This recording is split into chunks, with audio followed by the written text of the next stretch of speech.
So as we move into this Independence Day week, what should we understand about the founding of the United States?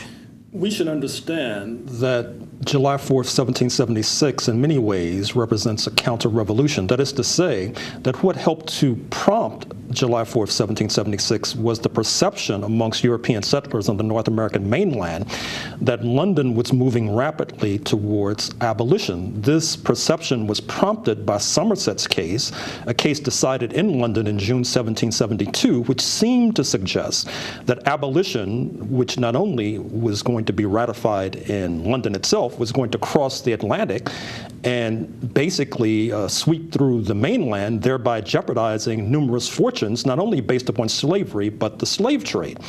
That's the short answer. The longer answer would involve going back to another revolution, that is to say the so-called Glorious Revolution in England in 1688, which among other things involved a step back for the monarch, the king, and a step forward for the rising merchant class. This led to a deregulation of the African slave trade, that is to say the Royal African Company theretofore had been in control of the slave trade, but with the rising power of the merchant class, this slave trade was deregulated, leading to what I call free trade in Africans.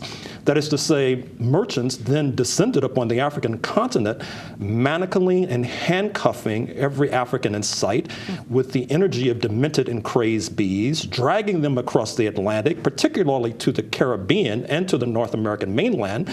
This was prompted by the fact that the profits for the slave trade were tremendous, sometimes up to 1,600 or 1,700%. And as you know, there are those even today who will sell their firstborn for such a profit. This, on the one hand, helped to boost the productive forces, both in the Caribbean and on the mainland, but it led to numerous slave revolts, not least in the Caribbean, but also on the mainland, which helped to give the mainlanders second thoughts about London's tentative steps towards abolition.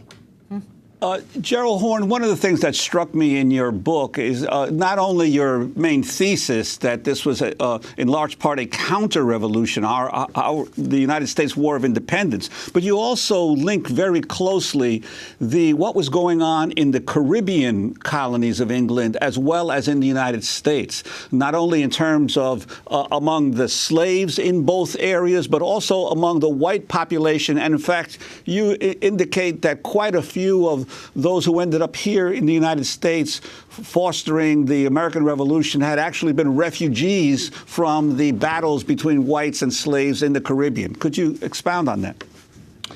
It's well known that up into the middle part of the 18th century, London felt that the Caribbean colonies, Jamaica, Barbados, Antigua in particular, were in some ways more valuable than the mainland colonies. The problem was that in the Caribbean colonies, the Africans outnumbered the European settlers, sometimes at a rate of 20-1, which facilitated slave revolts. There were major slave revolts in Antigua, for example, in 1709 and 1736. The Maroons, that is to say the Africans who had escaped London's jurisdiction in Jamaica, had challenged the crown quite sternly.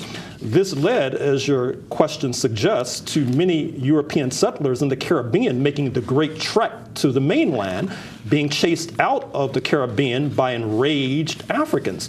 For example, I did research for this book in Newport, Rhode Island, and the main library there to this very day is named after Abraham Redwood, who fled Antigua after the 1736 slave revolt because many of his, quote, Africans, unquote, were involved in this slave revolt. And he fled in fear and established the main library in Newport to this very day and helped to basically establish that city on the Atlantic coast.